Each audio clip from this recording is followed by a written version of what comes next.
अस्सलामुअलैकुम दोस्तों, कैसे हैं आप सब। उम्मीद करती हूँ कि आप सब बिल्कुल ठीक होंगे। तो मेरे प्यारे दोस्तों, आज हम लफ्ज़ ठे से मिलेंगे। क्या आप जानते हैं जब हम किसी लफ्ज़ के साथ हे मिला देते हैं तो उसकी आवाज़ भारी हो जाती है, जैसे टे हे ठ, ठे ठेला, ठे ठेला, ठे ठेला। तो चलिए अब हम इसके जोड़ तोड़ पढ़ते हैं। ठ आ ठा, ठा ठ, ठाठ।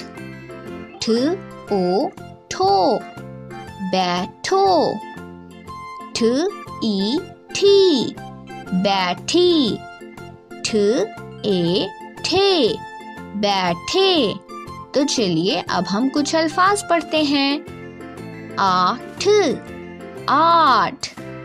बाट, बाट। ठाठ, ठाठ। आठ, आठ। टाट, टाट। आठ टाट। ठाठ, ठाठ। बाट, बाट। ठाठ बाट। टाट, टाट। आठ, आठ। थे, टाट आठ थे।